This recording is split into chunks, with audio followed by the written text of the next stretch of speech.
On a quiet luxury flight, a billionaire's baby cried without stopping. Passengers rolled their eyes, the crew panicked, until a poor elderly black woman stood up and did something that silenced everyone. What happened next would change their hearts forever. The hum of the engines filled the cabin, soft and steady, like a lullaby for the sky itself. The first-class section gleamed beneath golden lights, every seat wrapped in quiet luxury. Passengers sat with their designer headphones and expensive drinks, wrapped in the illusion of calm. But that calm was shattered by a sound that didn't belong there, the desperate, piercing cry of a baby.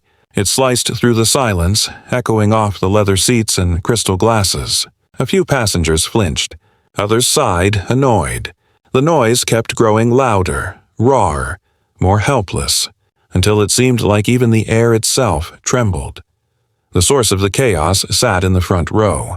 A young couple. The Blakes, known across business magazines as the picture of success. Ethan Blake, a billionaire tech mogul barely in his 30s, leaned forward with panic hidden behind his polished confidence. His wife, Olivia, her perfect hair slightly undone, cradled their baby girl, whispering gentle words that vanished under the baby's cries. They tried everything. A pacifier, a lullaby app, gentle rocking, but the little girl's wailing only deepened. Olivia's eyes filled with tears, her cheeks flushed with embarrassment. Ethan rubbed his temples, glancing around at the passengers who were now rolling their eyes and muttering complaints. "Even billionaires can't buy peace," someone whispered, and the words stung more than they should have. The flight attendants moved up and down the aisle, trying to assist, but their polite smiles couldn't hide their frustration. One offered to take the baby for a walk down the aisle. Another suggested earplugs for nearby passengers. But nothing worked. The child's cries grew relentless, echoing across the cabin like a storm no one could control. In economy class, the world looked different. No crystal glasses, no silver cutlery, just tired travelers, worn seats, and quiet resignation.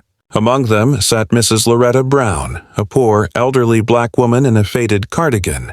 Her hands were wrinkled, her hair touched with silver, and her face carried stories no one had asked to hear. She looked up when she heard the baby cry again, not with irritation but with something softer. Her eyes, dark and kind, lingered on the direction of the sound as if she could see the baby through the thick curtain separating wealth from struggle. She didn't see a spoiled child or careless parents. She saw pain, small and innocent, crying for something the world had forgotten how to give. Comfort. As the cries filled the cabin, something inside her stirred, a memory she had buried deep long ago. She closed her eyes and whispered almost to herself, "Lord, give that child peace." Her voice trembled. Her fingers, thin and veined, clutched the cross around her neck. She could almost hear another cry, from years ago, from a small house she once called home. A boy's voice, her boy. She opened her eyes again, blinking away the tears that threatened to fall. The baby was still crying and the sound reached her like a calling. When the flight attendant walked past, Loretta leaned slightly toward her and spoke gently. "Would it be all right if I helped?" The attendant, young and exhausted, forced a polite smile. "Thank you, ma'am, but the parents are managing." Loretta nodded, her voice barely above a whisper. "It's just, sometimes a child doesn't need managing. Sometimes they just need holding." The attendant hesitated, unsure what to say, then smiled again and moved on.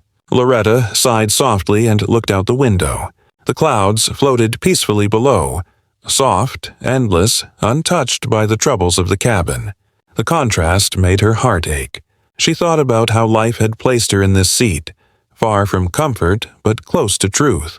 She didn't resent the people in first class. She only wished they knew that money couldn't buy the peace they were all searching for. Meanwhile, up front, Olivia was on the edge of breaking down. She rocked her baby again and again, whispering desperate promises. "Please, sweetie, please stop crying. Please, baby girl." Her voice cracked. Ethan looked helpless, his expensive watch glinting under the cabin lights as he tried to soothe his daughter with a trembling hand. Around them, passengers groaned, and one even rang the attendant button, complaining under his breath. It wasn't just a baby crying anymore. It was a mirror showing every fragile thing about being human. No amount of wealth or status could protect them from that sound. It reached beyond comfort zones and bank accounts, cutting straight to the heart. In the back, Loretta sat still, her eyes glistening. She whispered again, this time with more weight, "Lord, use me if I can help." She didn't know why she said it. Maybe it was instinct. Maybe it was love. But something inside her told her this wasn't just noise. It was a moment waiting for purpose. The plane continued slicing through the clouds, trapped between heaven and earth. The cries still echoed. The mother still fought tears, and the passengers still waited for peace. And somewhere in that tension, between wealth and humility, between comfort and compassion, a quiet shift began to form. Mrs. Loretta Brown didn't know it yet, but her life was about to change. So was theirs. The baby's cries tore through the air like thunder in a storm. It had been almost an hour, and the sound had gone from desperate to unbearable. Even the most patient passengers were breaking. A woman in a business suit pressed her palms over her ears. A man sighed loudly, muttering that this was the last time he'd fly commercial, and one old gentleman shook his head, whispering something about parenting these days. The tension in the cabin was thick enough to touch. Olivia Blake sat hunched over, rocking her baby, her face pale and tear-streaked. She whispered to the child again and again, but her words were swallowed by the endless crying. Ethan sat beside her, eyes closed, rubbing his temples, his jaw tight. "We shouldn't have taken this flight," he murmured under his breath, frustration and helplessness mixing in his voice. The intercom crackled with the captain's voice. "Ladies and gentlemen, we're experiencing some light turbulence ahead. Please remain seated with your seatbelts fastened." His tone was calm, but the air inside the cabin felt heavier, almost electric. The lights flickered once, and a soft jolt reminded everyone of how small they were, trapped miles above the earth. Olivia clutched her baby tighter, whispering a shaky prayer. Ethan leaned forward, trying to comfort her, but his own hands trembled. Every face in first class now carried the same silent thought. "Please make it stop." And then, from the back of the plane, a quiet sound broke through the chaos. The click of an old seatbelt being unfastened.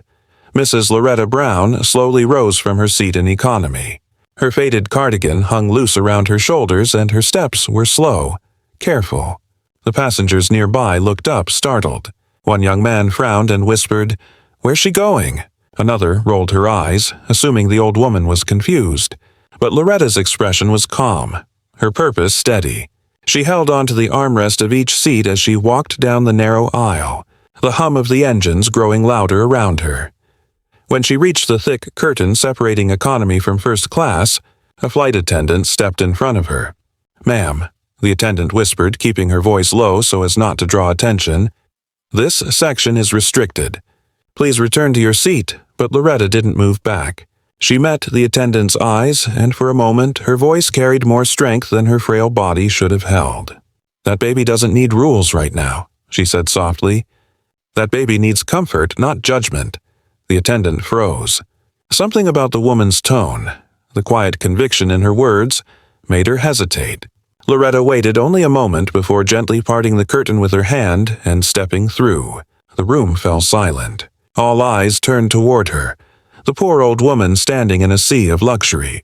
Ethan looked up, confused, his brows furrowed. Olivia gasped softly, instinctively holding her baby tighter. For a second, no one breathed. Loretta stopped a few feet away from the couple. Her voice came out low and calm. "May I try?" The question hung in the air like a whisper carried by faith itself. The passengers exchanged glances. A few rolled their eyes, expecting Ethan to shut her down. But exhaustion had stripped him of pride. He looked at Olivia. She was trembling, torn between desperation and hesitation. Then she met Loretta's eyes, those eyes full of quiet strength, of something ancient and kind. In that moment, Olivia didn't see a stranger. She saw safety. Slowly, she nodded. Loretta's lips curved into a small, grateful smile. She stepped closer, her hands slightly trembling, and reached out. Olivia hesitated only a second before letting go. The baby cried louder at first, as if protesting the change.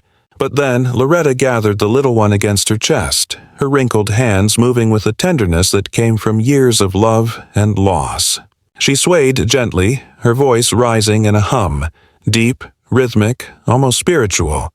It wasn't just a song.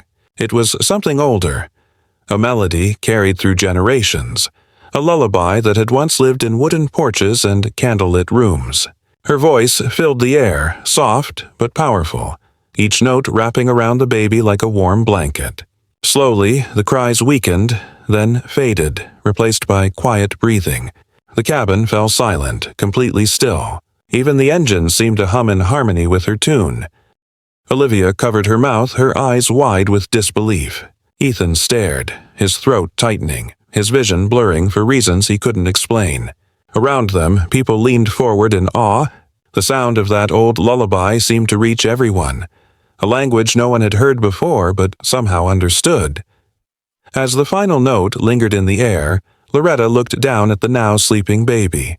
Her eyes softened, shimmering under the cabin light.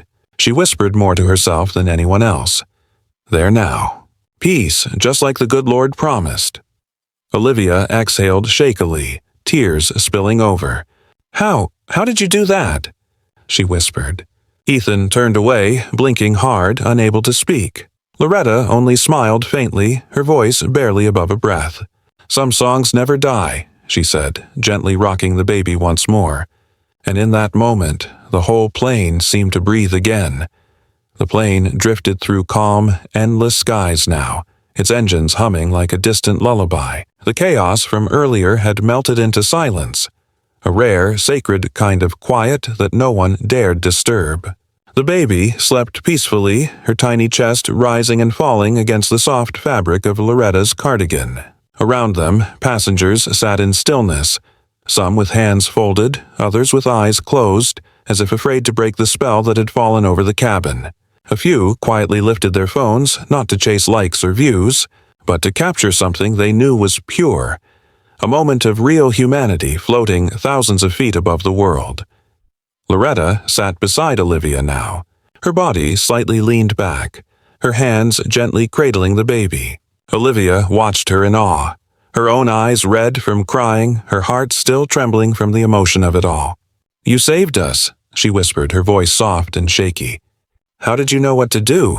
Loretta didn't answer right away. Her eyes drifted toward the window, where the golden light of the sun shimmered across the clouds. For a moment, her reflection stared back at her. An older woman, marked by time, but with a gentleness that the years couldn't take away. Then she spoke, her voice quiet but filled with something deep. "Because," she said, "that's the same song I used to sing to my little boy." Olivia blinked, her breath catching. Loretta smiled faintly, her gaze still lost in the horizon. "He loved airplanes," she continued. "Said he'd fly one day. He used to run outside whenever he heard one overhead, wave at it like it could see him." Her eyes softened, a memory flickering in them like sunlight through clouds.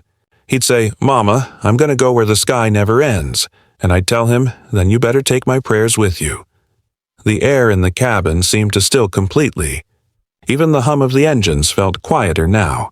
Ethan leaned forward in his seat, his voice low, careful. "Where is he now?" Loretta turned her head slowly toward him. Her smile faltered, and for a moment her eyes shone with tears she didn't bother to hide. "He passed away," she said simply. "Years ago. He was serving overseas." She swallowed hard, her voice trembling only once. "I never got to say goodbye." Olivia gasped softly, her hand instinctively reaching across the armrest to cover Loretta's. "I'm so sorry," she whispered. The words came from the heart, but they felt small compared to the weight of what Loretta had just shared. Loretta shook her head gently, her lips curving into a tender, forgiving smile. "Don't be, sweetheart," she murmured. "I see him in every child who cries, every little one who just needs to be held. The Lord has a way of giving us chances to love again, even when the world thinks we're done." The baby stirred in her arms, letting out a tiny sigh before sinking back into sleep. Loretta's hand moved rhythmically across the baby's back, the way only a mother who has loved deeply knows how to touch. Careful, patient, full of grace. Olivia couldn't take her eyes off her. She saw in that woman something divine. Not just kindness, but healing. It was as if Loretta carried a light that could calm storms without saying a word. As the plane floated on, the narration of time slowed, like memories unfolding in her mind. Loretta's thoughts slipped back to a different sky, one much lower, filled with smoke and sunlight. She saw her son, small and barefoot, running across a field, his laughter ringing through the air. She saw herself standing by the porch, clapping and calling after him, "Don't go too far." But he always went far, always chasing the sound of the planes. Then, like a shift in wind, the image changed. The same sky, now darker, her hands gripping a folded flag, her tears soaking into it. That was the day the world had taken her sky away. But here, now, holding this baby, she felt something she hadn't felt in years. Peace. Not the kind that comes from forgetting, but the kind that comes from forgiving life for what it took. The baby's soft breathing reminded her that life still gave, even after it had taken so much. Ethan cleared his throat, his usual composure gone. He leaned forward, elbows on his knees, his voice low but sincere. "You have no idea what this means to us," he said. "We've been so caught up in business, success, meetings, numbers, we forgot what peace feels like." Loretta turned toward him, her eyes glistening under the soft cabin light. "Peace doesn't live in the sky or in money," she said gently. "It lives in moments like this, when you remember what really matters." Ethan looked down, ashamed yet grateful. Olivia nodded quietly beside him, wiping a tear from her cheek. She stared at her sleeping daughter, realizing that for the first time she wasn't thinking about what her child would inherit, but who she would become. Loretta looked back at the window. The clouds were glowing now, tinted gold and pink by the setting sun. She smiled faintly, whispering, "He must be flying somewhere close today." Olivia followed her gaze, then looked back at the woman who had somehow turned their nightmare into a miracle. The baby shifted again, her tiny hand clutching the edge of Loretta's sleeve. Loretta looked down and chuckled softly, her eyes full of love. "See?" she whispered. "She knows. Babies always know when they're safe." Olivia leaned her head back against her seat, tears rolling freely now, but her heart lighter than it had been in years. The cabin, once filled with sighs and whispers of annoyance, now felt sacred. No one said a word. Every person aboard seemed to understand that they were witnessing something rare, a kind of peace that money, power, or privilege could never buy. Outside, the world stretched wide and open. The plane continued its journey through the endless sky, carrying with it three souls who had each, in their own way, been reminded what love really sounded like. Not through words, not through wealth, but through a simple, timeless lullaby sung by a mother who never stopped loving. The announcement echoed through the cabin, soft yet grounding after the emotional silence that had filled the flight. "Ladies and gentlemen, we are preparing for landing." The words seemed to bring everyone back from the quiet reverie Loretta's lullaby had created. Olivia blinked, realizing she had been staring at her baby, now peacefully asleep, his tiny chest rising and falling against the old woman's shoulder. Slowly, Loretta lifted the child and handed him back, her hands gentle as if returning a miracle that never truly belonged to her. Olivia's lips trembled as she whispered, "Thank you. You don't know what you've done for us." Tears streamed freely down her cheeks, no longer hidden behind the polished image of a billionaire's wife. Ethan stood beside her, his usual confidence softened into humility. He reached out a hand toward the elderly woman, his voice unsteady. "Ma'am, I don't know how to repay you." Loretta looked at him kindly, her wrinkled eyes glimmering with a mix of wisdom and peace. "You don't need to repay kindness, son," she said softly. "Just love your child. That's all the world really needs more of." Her words hit harder than any corporate speech Ethan had ever given. The passengers, still hushed from the earlier moment, began to clap quietly, not for the billionaire couple, but for the stranger who had brought serenity to the sky. Loretta smiled faintly, nodded politely, and turned to make her way back toward economy class. There was no trace of pride or expectation, just quiet dignity. Her steps were slow, steady, almost reverent, like someone walking through sacred air. As she passed through the curtain dividing first class from the rest of the plane, even the flight attendants moved aside respectfully. She sat down again by her small window seat, folded her hands in her lap, and gazed at the endless ocean of clouds. The sunlight streamed in, catching the soft texture of her worn cardigan. She closed her eyes and whispered something under her breath, perhaps a prayer, perhaps a thank you. Meanwhile, Olivia and Ethan sat speechless. The baby slept soundly in her arms, his tiny fingers clutching Olivia's necklace. Ethan watched his wife, then the window, then down at his own reflection in the glass. For years, his world had been filled with boardrooms, deals, and competition. But for the first time in a long time, he felt small, and in that smallness, free. He turned to Olivia, his voice low. "Do you realize what just happened?" She nodded, still teary. "She reminded us what love sounds like." When the plane finally landed, the cabin lights brightened. The attendants thanked everyone for flying, and passengers began to gather their belongings.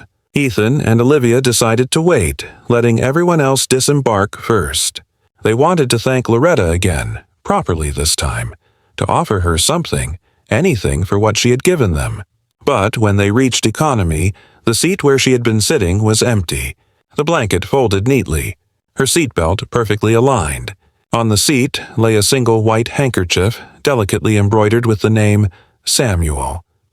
Ethan picked it up gently, confused at first until Olivia whispered, "That must be her son." Her voice broke as she held the fabric close. Outside the gate, the couple searched the terminal, their eyes scanning every crowd and corner. But Loretta Brown was gone. No trace, no luggage, no name on the passenger list anyone could recall. It was as if she had simply been carried away by the very peace she'd brought. Yet something lingered, the faint scent of lavender that followed them long after they left the airport. Olivia held the handkerchief to her heart, whispering, "We'll make sure his name lives on." Days later, the story of that flight spread, not through tabloids or flashy news outlets, but through quiet conversations among those who had witnessed it. People spoke about the old woman who silenced chaos with a song. Ethan and Olivia, deeply changed, disappeared from the business spotlight for a while. Then, one morning, headlines appeared everywhere. The Blakes launch the Samuel Foundation to help single mothers and grieving parents worldwide. At the press conference, Olivia stood before flashing cameras holding the same handkerchief. Her voice wavered, but her message was clear. "This wasn't our idea," she said. "It was inspired by a woman on a plane, a stranger who reminded us what love truly means." Ethan stood beside her, his hand resting on hers, his expression humble, his suit simple for once. They didn't talk about wealth, business, or power, only compassion. The narration slows as the camera drifts from the busy stage to a quiet neighborhood. There, walking down a sunny street, is Loretta. She carries a small grocery bag, smiling softly as children play nearby. One of them runs up and offers her a flower. She accepts it, her laughter soft as the breeze. The world moves on around her, but her heart feels light. She has no idea her kindness has changed lives across oceans. She doesn't need to know. As the sunlight catches her face, there's peace in her eyes, an unspoken connection between heaven and earth. Somewhere, she feels her son's presence in the laughter of children, in the soft coo of babies, in every life touched by love. And in that quiet, unassuming walk lies the truest kind of wealth, the kind that can't be bought, owned, or measured. Because compassion, once given, multiplies forever. Morale of the story. True compassion cannot be bought. It is felt, shared, and remembered. Sometimes one act of kindness can silence the noise of an entire world.